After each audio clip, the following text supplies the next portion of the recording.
Alhamdulillah. Wassalatu wassalamu ala habibina wa nabiyyina wa maulana Muhammadin wa ala alihi wa ashabihi ajma'in. Ba'du. Tibtum wa taba mansyakum wa tabawwa'tum minal jannati mansila. Allahumma 'allimna ma yanfa'una wanfa'na bima 'allamtana wa zidna 'ilman wa hudan wa tuqan wa salahan innaka waliyyu dzalika wal qadiru 'alaihi. Ahibbati fillah, kajian tamasya yang diselenggarakan oleh teman-teman di Syarqiyah juga sekarang tambah di Jeddah. Ahlan wa sahlan bihuduril kiram jami'an. Kita lanjutkan kajian tentang wasiat. Pada pertemuan pertama lalu kita sudah jelaskan tentang definisi wasiat, dasar-dasar hukum wasiat, syarat-syarat serta rukun yang harus dipenuhi dalam wasiat. Pada pertemuan kali ini kita lanjutkan ahkamul wasiyah, hukum-hukum terkait wasiat. Ada beberapa hal yang perlu kita ketahui terkait hukum-hukum wasiat. Yang pertama, intiqalul milkiyah, perpindahan kepemilikan. Dalam wasiat, perpindahan kepemilikan menunggu pemberi wasiat meninggal dunia. Menunggu, mirip seperti warisan. Warisan kan juga nunggu pemberi warisannya atau yang mewariskan meninggal dunia. Di wasiat juga, si fulan mewasiatkan mobil untuk fulan yang lain. Si A bilang, itu tanah nanti kalau sudah meninggal buat si B. Perpindahan tanah tersebut, perpindahan kepemilikannya dari si A ke B menunggu si A-nya meninggal dunia. Karena memang pelaksanaan wasiat ya harus menunggu si pewasiat meninggal. Yang kedua, akad wasiat apakah termasuk akad yang lazim atau jaiz? Jadi akad dalam fikih dibagi menjadi dua. Yang pertama adalah akad lazim, yang kedua akad jaiz. Akad lazim itu maksudnya satu atau kedua belah pihak tidak bisa membatalkan akad kecuali dengan kerelaan pihak yang selanjutnya, pihak yang lainnya. Contohnya jual beli. Kita tidak bisa main enak seenak kita membatalkan transaksi jual beli yang sudah terjadi. Itu namanya akad lazim. Tanpa kesepakatan dengan pihak penjualnya. Nah, wasiat adalah akad jaiz. Dalam arti ya, akad jaiz itu tidak lazim. Nggak harus pasti terjadi. Berarti dalam artian nggak boleh dibatalkan, nggak seperti itu.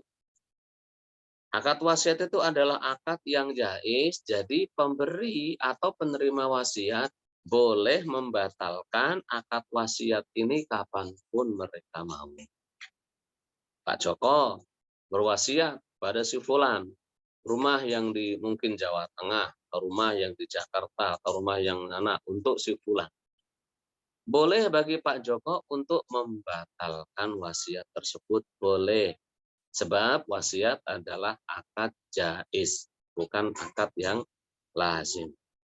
Atau mau merubah wasiatnya, awalnya mau diberi rumah yang ada di Jawa Timur oleh Pak Joko.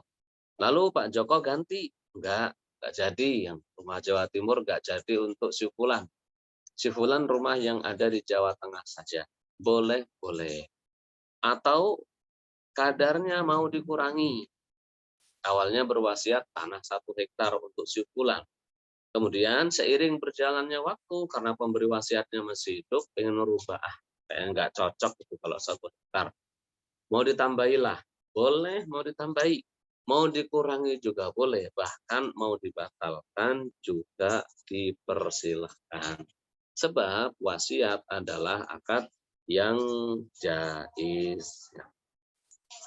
Itu dari sisi jaiz atau lazimnya wasiat. Saya atau si fulan penerima wasiat, ya boleh dia menerima, boleh juga tidak. Namanya juga akad lazim. Mungkin diberi wasiat oleh si fulan, tapi dia kasihan. Dianya sudah kaya, mungkin merasa cukup. Sedangkan ahli warisnya pemberi wasiat itu malah kekurangan. Teruslah ngomong, Nah, nggak mau diberi wasiat itu. Boleh? Boleh. Gitu. Cara membatalkannya bagaimana? Dengan ngomong, pemberi wasiatnya ngomong, ini saya batalkan. Atau saya rubah wasiatnya. Atau kalau pemberi wasiatnya tiba-tiba memakai itu barang sampai habis atau dijual atau apa, dirusakkan, berarti secara aktualnya wasiatnya sudah batal, otomatis batal. Mewasiatkan mobil untuk si fulan, nah mobilnya dia jual, ya udah selesai kan? Selesai karena sudah dihilangkan. Baik, itu terkait pembatalan wasiat. Nah, kemudian hukum yang selanjutnya yang ketiga adalah al-wasiyatu an-nafidah wal mauqufah. Wasiat itu ada kalanya langsung bisa dilaksanakan begitu pemberi wasiatnya meninggal dunia. Ada kalanya dikaitkan jika tergantung dengan hal-hal lain, tergantung dengan hal-hal lain. Kalau memang tidak ada yang perlu digantungkan, yang memberi wasiat sudah meninggal dunia, barangnya ada, yang diwasiatkan diberi wasiat juga muayyan, spesifik, jelas, si fulan namanya A. Ya udah, dia nerima, kasih barangnya, pindah ke pemilikan. Ada kalanya tidak bisa langsung menerima, karena mengapa? Mungkin ada hal-hal berikutnya. Yang pertama contohnya al-wasiyatu minal madini bidainin mustaqriqin. Orang memberi wasiat, mewasiatkan, saya berwasiat untuk si fulan dengan mungkin sekian harta. Tapi setelah dia meninggal, dihitung-hitung, total hutang yang harus dia bayar itu menghabiskan semua hartanya. Lah bagaimana memberi wasiat? Padahal wasiat secara urutan adalah setelah hutang. Hutang dibayar dulu, baru ada wasiat. Nah ini semua hartanya habis untuk membayar hutang. Bagaimana pelaksanaan wasiatnya? Kata ulama Syafi'iyah, nunggu. Nunggu apa? Nunggu pembolehan dari para pemberi hutang. Jika para pemberi hutang membolehkan, maka dipotonglah untuk wasiatnya. Jika tidak, maka dia tidak berhak apa-apa. Sebab pelaksanaan wasiat setelah pembayaran hutang. Yang kedua, al-wasiyatu bisyai'in majhul. Berwasiat dengan sesuatu yang tidak jelas, belum diketahui. Si A berpesan nanti kalau meninggal, pokoknya si fulan dikasih duit. Nah, duitnya itu berapa? Majhul. Kadarnya, jumlahnya nggak disebutkan. Nah, setelah dia meninggal, lah berapa duitnya itu? Ya ditunggu sampai jelas dari siapa? Mungkin dari ahli warisnya. Ahli warisnya mungkin tahu, oh si bapak yang sudah meninggal itu pesannya sekian. Itu yang berhak diterima. Tergantung dari penjelasan ahli waris. Kemudian, contohnya lagi, wasiat kepada anak yang masih dalam kandungan. Yang memberi wasiat sudah meninggal, anaknya belum lahir, belum boleh diberi wasiatnya. Sampai kapan? Sampai anaknya benar-benar kelihatan lahir di dunia, baru diberi wasiatnya. Atau yang selanjutnya, wasiat kepada ahli waris. Anak gitu, atau cucu, atau istri, atau bapak, atau emak, atau suami. Jadi mungkin saking cintanya kepada suaminya, sebelum meninggal bilang, hartaku yang di sono untuk suami. Boleh atau tidak? Menurut Syafi'iyah, boleh kalau ahli waris yang lain mengizinkan. Kenapa? Sebab Rasulullah SAW bersabda, la wasiyata li waris. Tidak ada wasiat bagi ahli waris. Tapi dalam satu riwayat disebutkan kecuali ahli waris yang lain mengizinkan. Tunggu, diajak rapat semua, kumpul. Ini ada wasiat untuk ahli waris, mungkin anak terakhirnya, atau anak yang ngopeni, yang ngemong, bapak atau emaknya saat tua. Boleh dikasih, boleh, selama ahli waris yang lain mengizinkannya. Kemudian selanjutnya adalah berwasiat melebihi dari sepertiga. Boleh atau tidak? Hukum asalnya tidak boleh. Illa an yujizahal warasa, kecuali ahli waris merelakan. Udah, nggak apa-apa. Jadi pemberi wasiatnya meninggal, Setelah dikalkulasi ternyata jumlah harta yang diwasiatkan lebih dari sepertiga. Kumpulkan. Ahli waris dikumpulkan, suruh mereka musyawarah. Ini bagaimana si bapak atau si emak atau si fulan berwasiat tapi lebih dari sepertiga. Kalau kalian membolehkan, ya kami terima. Kalau tidak, berarti hanya sepertiga yang diperbolehkan. Itu kurang lebih wasiat yang tergantung dengan hal-hal yang lain. Kemudian ikhwatal iman yang kata Allah Subhanahu wa taala sekarang adalah al-ahkam al-ma'nawiyah lil wasiat, hukum-hukum maknawi yang terkait wasiat. Yang pertama al-wasiyatu bil manafi'. Bagaimana kalau ada si fulan orang itu mewasiatkan bukan benda tapi kemanfaatan sebuah benda. Toko gitu mungkin. Dia bilang saya wasiatkan manfaat toko itu untuk si fulan nanti kalau sudah boleh atau tidak? Atau sawah, saya wasiatkan manfaat sawah itu untuk si fulan kalau sudah meninggal. Atau ulama Syafi'iyah mewasiatkan manfaat itu meskipun bukan bendanya disebut pemilikan tamlikul manfaat. Dia yang berhak memiliki manfaatnya. Meskipun tidak memiliki tokonya, oke, tapi manfaatnya harus milik dia. Enggak memiliki sawahnya, tapi manfaat sawah atau kebun yang diwasiatkan tersebut adalah milik dia sebab dia yang diberi wasiat oleh yang meninggal. Baik. Terus kemudian yang selanjutnya ikhwatal iman adalah bagaimana jika ada orang berwasiat untuk dihajikan atau diumrohkan. Nah, kata ulama Syafi'iyah, haji itu ada kalanya haji wajib, ada kalanya haji sunnah. Haji sunnah ada khilaf dalam mazhab Syafi'i. Dilaksanakan atau tidak, sebab statusnya sunnah. Nah, menurut pendapat yang al-Azhar, al-Azhar itu berarti Imam Syafi'i memiliki dua pendapat. Imam Syafi'inya. Satu pendapat mengatakan tidak wajib dilaksanakan, pendapat yang kedua wajib dilaksanakan. Pendapat kedua inilah yang dipilih oleh ulama Syafi'iyah al-Azhar. Yang dipilih boleh berwasiat untuk dihajikan meskipun haji sunnah. Iya. Kalau haji wajib bagaimana? Sepakat.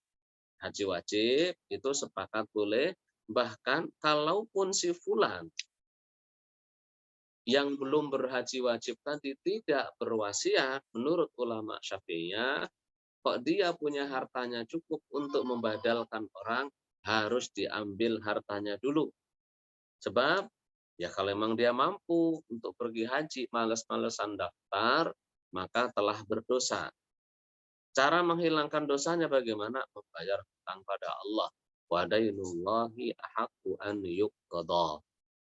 Ini dia hutang haji pada Allah, sawahnya banyak, mungkin ternaknya juga banyak, simpenannya juga ada, duitnya juga di bank banyak, tapi nggak mau haji. Kadang orang-orang itu unik, nggak mau haji karena karena takut jadi soleh.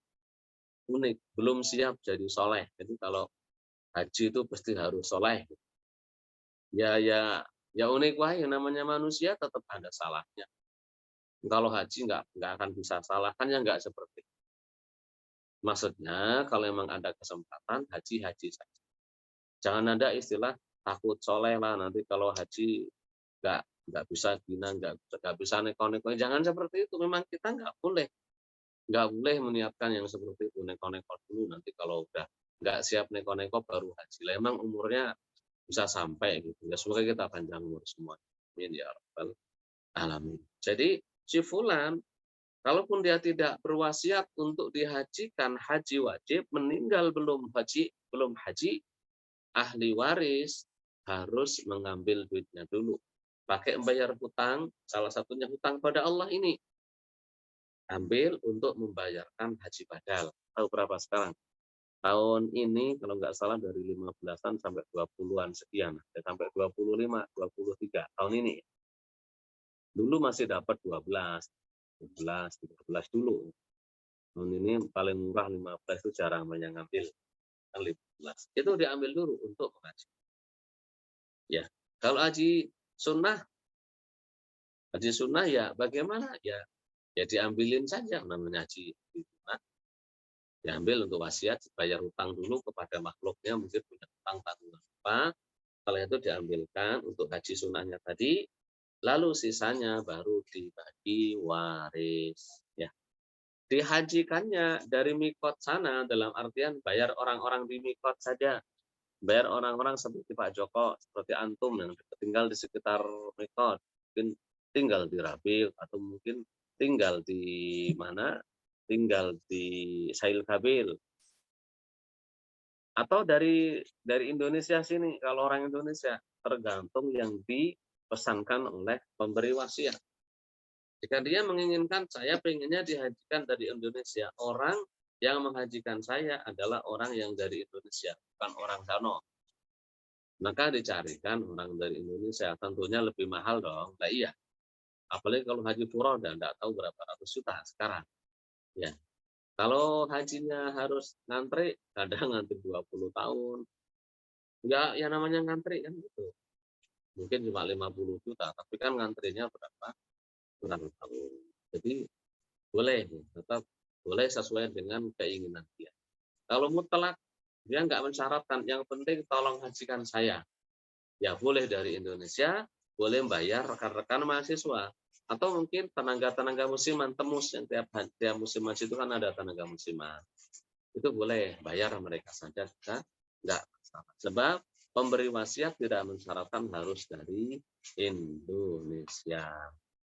Nah, terus kemudian bagaimana kalau ada orang yang belum haji gitu, terus dihajikan oleh orang lain tanpa sepengetahuan ahli waris. Ahli warisnya nggak tahu bahwasanya si fulan menghajikan ayahnya sudah meninggal, nggak ngomong-ngomong. Sah. Hutang kepada Allah boleh yasihhu lil warithi aw li ajnabi an yahujja amman mata wa lam yajib alaihi hajj faqil istiqamah. Ini untuk orang-orang yang memang tidak mampu. Maksudnya orang-orang yang ketika meninggal tidak mampu, belum mampu untuk haji. Dan ada orang pengen haji tapi nggak buat daftar. Lumayan 30 juta, 40 juta itu bukan duit sedikit bagi sebagian orang. Terus ahli warisnya mengajikan, boleh. Kebanyakan terjadi. Zaman dulu bapak-bapak kita mungkin kuat pergi haji. Alhamdulillah kita ada rezeki. Boleh mengajikan, boleh. Orang asing pun orang lain bukan keluarganya menghajikan boleh, nggak masalah ya. Wallahu a'lam bishawab. Baik. Kemudian yang selanjutnya adalah, nah di sini biasanya kata Imam Nawawi dalam kitab Ar-Raudhah disebutkan, ketika membahas wasiat haji ini membahas hal-hal yang bermanfaat bagi mayit apa saja. Biasanya di sini di bab wasiat ini, apa saja yang bermanfaat? Haji bermanfaat, umroh juga bermanfaat, bayar zakat juga bermanfaat. Maksudnya si mayit wajib zakat, si pas sakit wajib zakat, belum bayar zakat, kemudian meninggal, bayarkan zakat. Itu bermanfaat bagi si mayit. Terus kemudian mungkin kafarah. Kafarah orang sakit, terus kemudian sudah sembuh, belum puasa, belum sempat mengqadha puasa. Harusnya kan sudah bisa mengqadha kalau. Kemudian meninggal, berarti kan wajib membayar kafarah. Karena sudah bisa puasa, tidak mengqadha puasanya, bayar kafarah. Nah, ini dibayarkan oleh ahli mayit. Suara nggak terganggu ya, ada hujan? Agak sedikit kecil gitu Ustaz. Cuman masih terdengar, cuman kelihatannya agak jauh gitu. Coba saya tutup sebentar. Iya.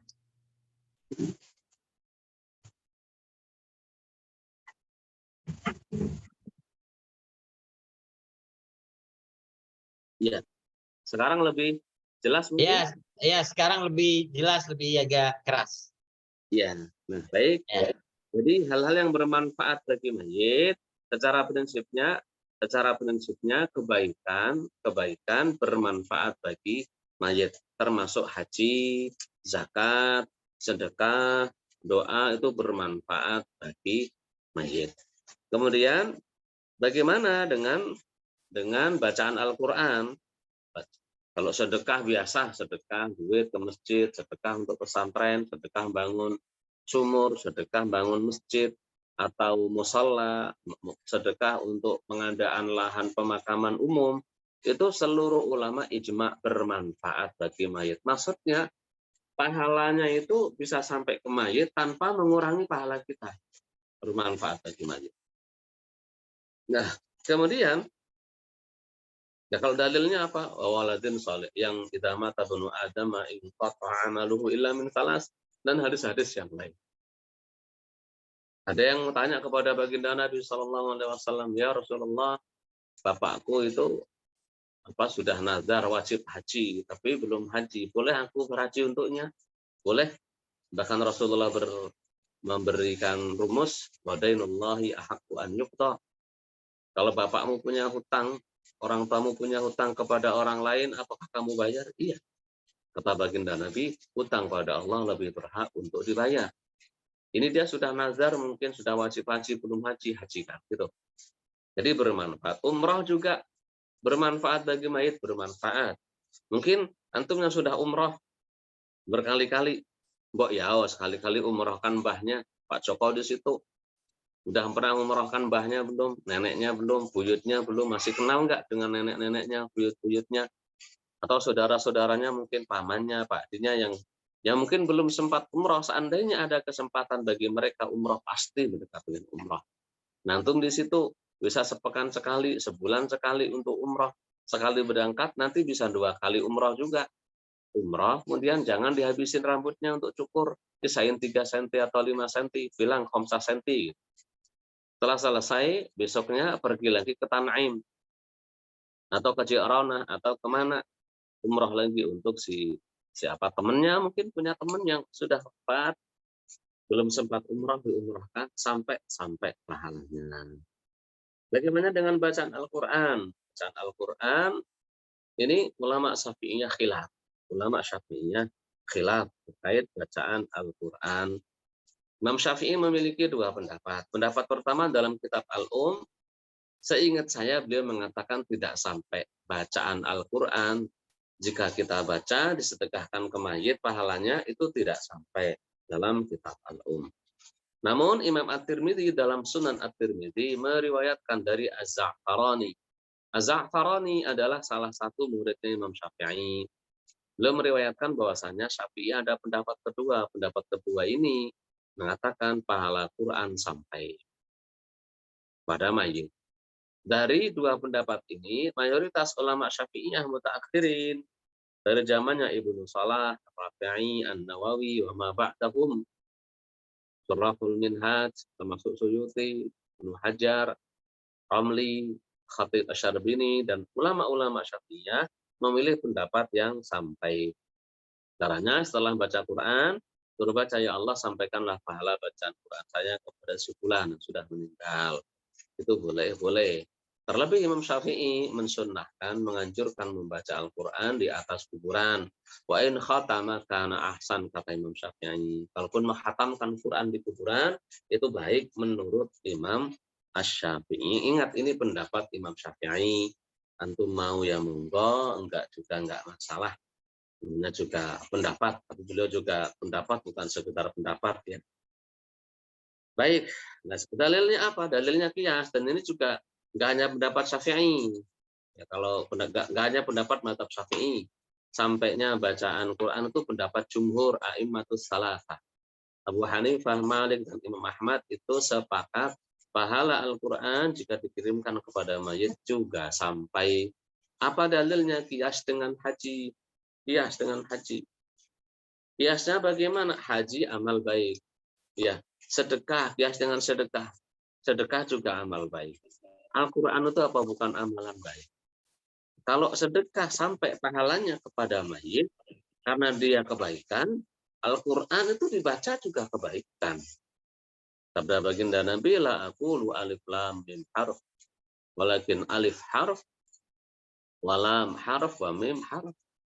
Jadi kalau memang kebaikan, ya kenapa nggak sama-sama sampai, kata jumhur ulama. Akhirnya pendapat ini dipakai oleh mayoritas ulama ulama Syafi'iyah mutaakhirin. Ya, itu yang dipakai di masyarakat Indonesia yang bermadzhab Syafi'i, maka pendapat boleh mengirim pahala Al-Quran kepada yang sudah meninggal. Nggak hanya pahala Al-Quran, bahkan zikir, istighfar, sholawat, kalau dikirimkan bacaannya, pahala bacaan tersebut kepada yang sudah meninggal, secara kaidah mazhab Syafi'i juga sampai. Ya, itulah yang kemudian proses kadang dibuat ritual khusus dalam acara-acara tertentu ngirim arwah. Itu menurut mazhab Syafi'i. Baik, terus kemudian kalau puasa bagaimana?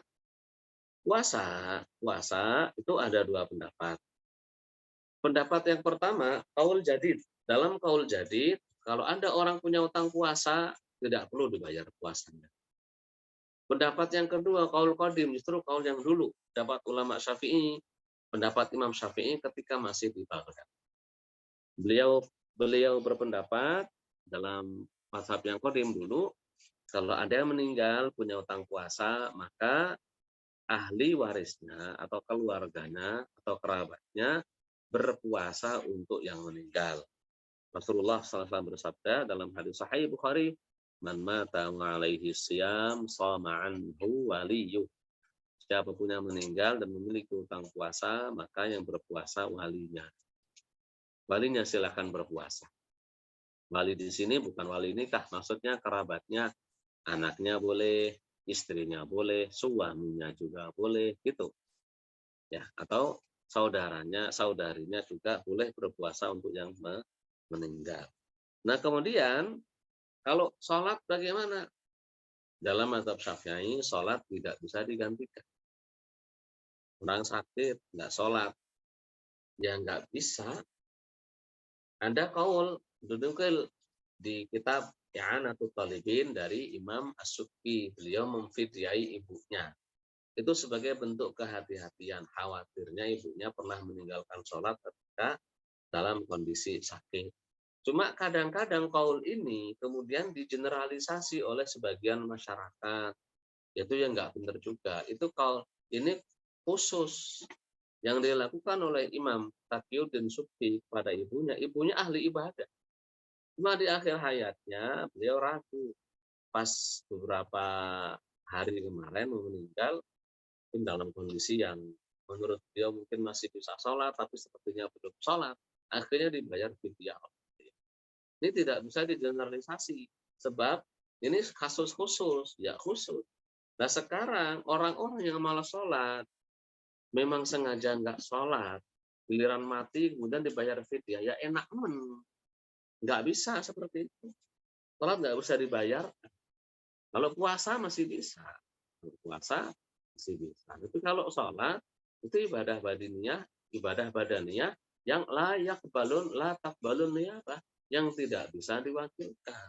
Karena tidak bisa diwakilkan, ya nggak bisa. Terus kemudian minta orang, bayar orang untuk sholat untuk si fulan, untuk bapak saya, enak orang kaya. Pak Joko untuk enak kalau orang kaya boleh boleh bayar duit biar nggak sholat, ya enak. Orang kaya nggak usah sholat, nanti tinggal bayar aja kalau udah mati. Baik, terus kemudian yang selanjutnya adalah bagaimana kalau wasiatnya itu tazahum. Tazahum itu maksudnya banyak sekali yang diwasiatkan. Yang diwasiatkan itu banyak. Nah, bagaimana? Ya dilihat. Kalau memang yang diwasiatkan banyak dan total semuanya tidak mencapai sepertiga, maka ya boleh. Hartanya memang banyak, miliar-miliaran atau mungkin bahkan triliun-triliunan. Dia berwasiat untuk bangun masjid di sono, bangun mushola di sono, pesantren di sono, panti yatim di sono, panti jompo di sono, bangun jembatan sono dan sebagainya. Di total memang masih kurang dari sepertiga, laksanakan. Bagaimana kalau wasiatnya banyak untuk si fulan sekian, si fulan sekian, si fulan sekian, si fulan sekian, di total lebih dari sepertiga, maka ya nggak boleh, ya maksimalnya sepertiga, ya maksimalnya adalah sepertiga. Nah kemudian ulama Syafi'iyah membahas at-tabarru'at al-munjazah atau munajjaz. Bagaimana kalau orang orang itu ngasih pemberian langsung ngasih. Dilihat itu pemberiannya saat dia sakit parah, setelahnya meninggal atau masih sehat. Kalau masih sehat ya urusan dia, nggak apa-apa, silahkan memberi. Cuma kalau dia ngasihnya itu sebelum meninggal, maka itu dianggap juga bagian dari wasiat, tidak diperbolehkan lebih dari sepertiga. Ini dalilnya hadisnya riwayat Imam Muslim, bahwasanya hadis Imran bin Husain, ada seorang laki-laki memerdekakan 6 budak. Kemudian setelah itu meninggal. Padahal hartanya cuma itu. Maka Rasulullah Shallallahu Alaihi Wasallam manggil ke 6 budak yang sudah dimerdekakan, dibagi menjadi 3, dimerdekakan 2, yang 4 dibalikkan lagi kepada anak-anaknya. Karena budak itu bagian dari harta. Ini memberi wasiat atau memerdekakan budak, setelah itu meninggal. Nah, karenanya tasarruf atau pembelanjaan harta sebelum orang meninggal itu kadang-kadang mahalut tuhmah, perlu dipertanyakan, perlu dicurigai.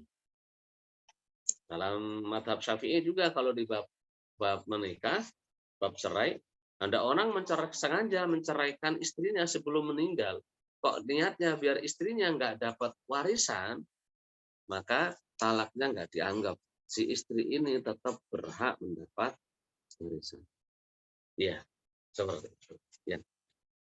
Baik, terus kemudian selanjutnya yang terakhir adalah bagaimana pelaksanaan wasiat. Nah, pelaksanaan wasiat itu tidak seperti yang dalam Al-Quran. Di Al-Quran disebutkan mim ba'di wasiyyati yusa biha aw dain. Jadi pelaksanaan wasiat itu adalah dalam Al-Quran, wasiat dulu, baru hutang, baru warisan. Tapi penjelasannya yang dilakukan oleh baginda Nabi Shallallahu Alaihi Wasallam adalah hutang dulu, baru wasiat, baru warisan. Jadi patokannya yang dijelaskan oleh Nabi Shallallahu Alaihi Wasallam adalah fulan meninggal, banyak hartanya, kemudian maka dilihat ada utang atau tidak. Sebelum utang ini juga dilihat ada atau tidak untuk biaya pengurusan jenazah. Kadang butuh ambulan, kadang butuh untuk beli pemakaman, kadang butuh untuk biaya beli kain kafan, pemandian, dan semuanya kan butuh diambil setelah ada duitnya. Kemudian setelah itu dibayar utang, setelah itu diambil wasiat, ada sisanya, baru dibagikan kepada ahli waris dalam bab warisan. Wallahu a'lam bishawab. Dengan ini insya Allah sudah selesai pembahasan warisan. Mohon maaf kok warisan. Kalau ada yang mau ditanyakan di dalam dan di luar tema, boleh, monggo, silakan. Jazakallah khair, Ustadz. Kelihatannya belum ada pertanyaan di ruang chat. Sekiranya ada pertanyaan dari jamaah, ibu-ibu atau bapak-bapaknya dipersilahkan. Atau saya ingin men-trigger pertanyaan. Pertanyaan dari Anan Ustaz. Tadi mengenai misalkan kita mengumrohkan, itu kan kalau kasusnya misalkan ada kasus dia belum pernah umroh, cuman secara fisik tidak memungkinkan untuk umroh gitu Ustaz. Bisa jadi sakit atau dia sakit atau dia nggak bisa secara fisik.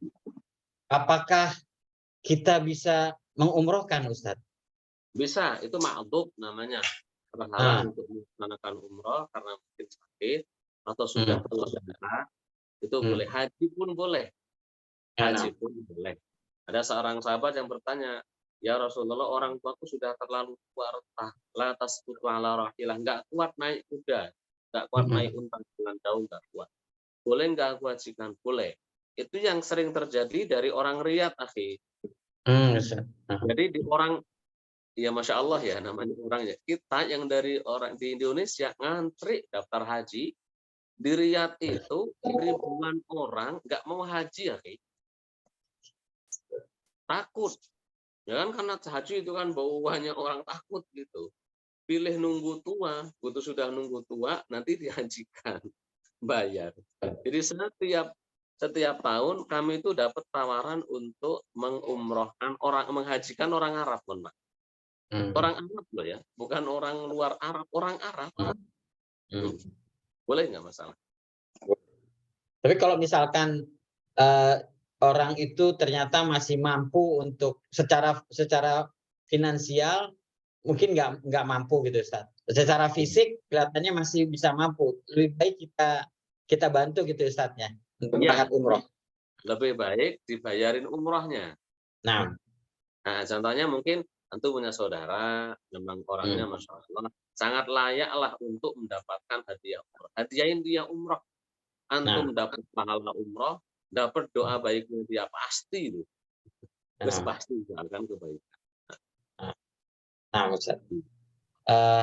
Ada pertanyaan dari Masya Allah, dari anak yang sedang tugas di Bima. Assalamualaikum Ustaz. Saya ingin bertanya untuk badal haji apakah boleh untuk banyak orang? Enggak bisa, itu yang terjadi sekarang. Hati-hati, makanya saya sering mewanti-wanti ke teman-teman, pilih-pilih mahasiswa yang terpercaya untuk membadalkan haji. Karena qadasatul makani la tuqaddisu rijalan.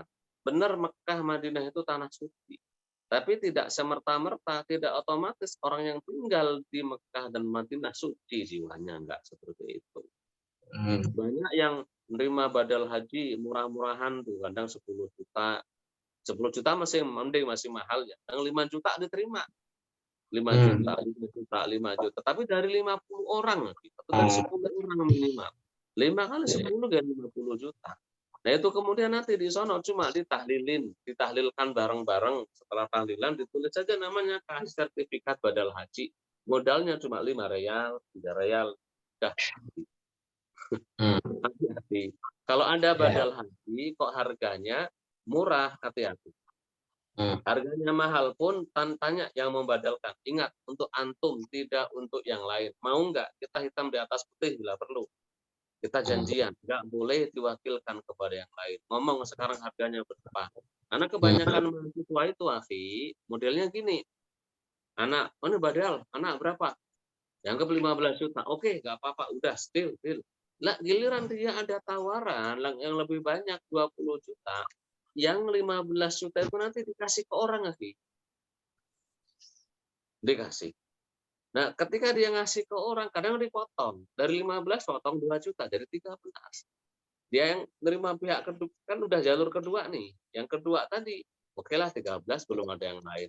Dia ketemu, mau nggak ini 20? Dibuang yang 13, kasih ke orang, dipotong lagi 1 juta. Habis nanti. Makanya hati-hati, benar-benar dijanji untuk antum sendiri tidak diwakil-wakilkan kepada yang lain. Dia siap, ayo. Tapi kalau dia tidak siap, jangan. Gitu. Nah, Ustaz Wadih. Ada pertanyaan dari yang lain? Ada, Ustaz. Oh, silakan. Assalamualaikum warahmatullahi wabarakatuh. Assalamualaikum warahmatullahi wabarakatuh. Terkait dengan wasiat, Ustadz, mohon maaf. Apakah pertemuan pertama Afan saya tidak ikut, jadi tidak tahu syarat sahnya wasiat. Jadi yang mau saya tanyakan, jika wasiat itu ada keluarga, ibu gitu ya, yang mempunyai 4 orang anak gitu. Terus wasiat itu hanya disampaikan kepada salah satu anak, misalnya anak yang tertua gitu, bahwasanya ini tanah ini untuk si A, tanah ini untuk si B, tanah ini untuk si C gitu. Dan apakah wasiat itu sah gitu, Ustaz? Iya. Tanahnya untuk ahli waris bukan? Iya, untuk ahli warisnya. Cuman beliau mewasiatkan hanya kepada salah satu anak gitu. Cuma akhirnya anak yang lain kan tidak menyaksikan secara langsung beliau ibu menyampaikan wasiat itu, sehingga mungkin ada keraguan atau apa gitu. Bagaimana dengan wasiat itu? Lumrah. Dan menurut mazhab Syafi'i, iya, Maruf. Jika ada orang berwasiat harta untuk ahli warisnya, untuk anaknya sendiri, untuk Nani, Pak. bapaknya, untuk siapanya, nah itu tidak boleh dilaksanakan kecuali dengan ridho semua ahli waris. Anggap anaknya tadi 4. Ibunya meninggal, anak pertamanya ngaku, emak berwasiat bahwasanya tanah yang di sono buat saya, rumah yang di sono buat saya. Kan itu mahal tuhmah. Pasti orang curiga. Oh, nggak ada saksinya. Saksinya siapa? Kan nggak ada. Kalaupun ada saksinya, nggak boleh dilaksanakan kecuali persetujuan ahli waris semua. Bagaimana kalau tidak setuju ahli warisnya, yang nggak boleh ngambil dia. Karena dia sudah dapat jatah dari warisan. Rasul sabdakan, tidak ada jatah wasiat bagi ahli waris. Dia dapat warisan, jadi nggak boleh mendapat wasiat. Kecuali ahli warisnya semuanya setuju.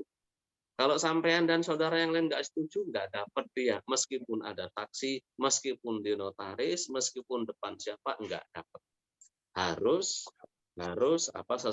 disetujui oleh semua ahli waris. Kenapa nggak boleh? Karena dia pasti dapat warisan. Anaknya 4, laki-lakinya berapa, perempuannya berapa, dia pasti dapat bagian dari warisan. Enak udah dapat dari warisan, nanti dapat dari wasiat. Loh, banyak emen. Apa bedanya dia dengan anak-anak yang lain kan gitu. Afwan Ustadz, sedikit saya revisi, bahwasanya wasiat yang disampaikan itu tuh yang akan menjadi bagian dari waris untuk anak-anak beliau, begitu. Jadi wasiat yang disampaikan ke anak pertama itu bahasanya tanah ini untuk si A, tanah ini untuk si B, dan itu tidak disampaikan secara keseluruhan kepada anak, dan wasiat itu yang dijadikan, bisa nggak wasiat itu dijadikan patokan untuk bagi waris itu? Nggak bisa, Nggak karena bisa. itu wasiat untuk ahli waris, jadi nggak bisa jadikan sebagai patokan pembagian waris. Nah, pembagian warisnya sebagaimana? Dalam surat An-Nisa, yusikumullahu fi auladikum, itu yang dipakai. Lidzakari mislu hadzil unthayain. Dibagi, anak laki-laki dapat bagian dari dua kali bagian anak perempuan. Itu yang dipakai. Kalau ibunya bilang, oh ini itu ya urusan beliau. Cuma kan berbeda dengan syariat kita, maka tidak bisa diterapkan. Kecuali setelah dibagi, kok ya pas, oh sono nilainya bisa diambil untuk si fulan tadi, monggo silahkan. Kalau kurang, berarti tambahi. Kalau lebih, dia harus kembali. Karena ahli waris statusnya sama-sama. Jadi ya tidak boleh terus satunya diunggulkan dari yang lain, ya, kecuali dengan pembagian warisan secara syar'i. Nah, Ustadz Afwan dan jamaah yang lain, mohon maaf lagi, pertanyaannya begini, balik lagi ke warisan ya Ustadz. Jadi dari wasiat tadi, bahwasanya di daerah itu ada menganut pembagian waris itu tidak sesuai syariat, dibagi sama rata gitu. Jadi kemarin si ibu sempat sharing gitu sama saya, dan saya juga pernah mendengar dari salah satu ustadz itu menyampaikan apa ya istilahnya Ustadz ya, biar mau dibagi rata bisa, tapi dibagi sesuai syariah dulu. Misalnya laki-laki dapat 2, yang perempuan dapat 1. Kemudian yang laki-laki tadi menghibahkan sebagian hartanya, sebagian warisannya tadi ke adik perempuannya sehingga dapat 1/2 begitu. Jadi kalau dikiaskan seperti itu bagaimana Ustadz? Iya. Boleh nggak bagi warisan sama rata? Bisa boleh, bisa nggak boleh. Kapan nggak boleh? Kapan haram? Jika ada ahli waris yang tidak setuju. Jadi bertentangan dengan adat kami membagi warisan sama rata. Adat jika bertentangan dengan wahyu, dengan agama, adatnya tidak boleh diikutin, harus didahulukan wahyu agama. Nah, itu yang pertama. Yang kedua, kapan bisa jadi boleh? Kalau memang ahli waris yang laki-laki tanpa ada paksaan, tanpa ada tekanan, tanpa ada permintaan dari siapapun, dia sendiri yang inisiatif. saya udah dibagi rata saja. Boleh Iya. gitu. Karena yang Iya, namanya benar. dia punya hak. Dia udah hak saya, ini kan hak saya. Saya berhak Iya, 2 kali lipat daripada bagian iya, kakak-kakak perempuan atau adik perempuan. Saya merelakan untuk dibagi menjadi rata. Boleh? Boleh. Kalau ini hmm, sudah dibagi tanpa permintaan, tanpa tekanan dan sebagainya, boleh yang seperti itu. siap. Oke. Ya, sebagaimana kalau mungkin ada yang sudah kaya bilang, saya nggak minta warisan. Warisannya buat adik-adik saya saja. Boleh apa enggak? Boleh. Jika itu tanpa tekanan, inisiatif pribadi memang merelakan haknya untuk diambil sama adik-adik saja. Boleh, nggak masalah. Baik Ustadz, jazakallah khair. Mohon maaf bagi yang lain menyita waktunya. Assalamualaikum warahmatullahi wabarakatuh. Barakallahu fiik. Waalaikumsalam. Mungkin untuk teman-teman yang di wilayah Syarqiyah, Khobar, Damam dan sekitarnya, ini udah masuk waktu maghrib ya. Tapi untuk di Jeddah masih 5.40. Jadi kalau sekiranya mungkin ada 2 pertanyaan Ustadz. Jadi habis ini pertanyaan pertama dari Kang Baban dari Syarqiyah dan juga jadi nanti Kang Baban bisa mengundurkan diri karena masuk waktu maghrib. Assalamualaikum Ustadz, mau tanya perihal orang yang melakukan badal. Bagaimana kita tahu mereka amanah dan mengerjakan semua syariat dan rukun haji supaya kita yakin mereka benar-benar mengerjakan haji yang benar dan enggak setengah-tengah gitu, enggak sesuai. Jadi kita carinya hukum secara zahirnya aja, Fi. Kenalan, cari referensi dari orang-orang kita kenal. Kalau mahasiswa, mungkin mahasiswa dari Ummul Qura, siapa yang kita kenal? Oh, si fulan, ini kenal nggak dengan ini? Orangnya terpercaya, ya sudah, gitu.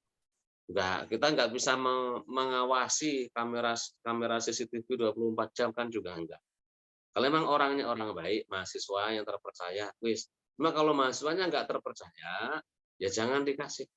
Dari mana tahunya? Dari teman-temannya, tanya aja. Kita biasanya punya kenalan orang kita percaya. Kalau antum nggak tahu ya cari, tanya Ustadz daerah, Ustadz di Saudi sono.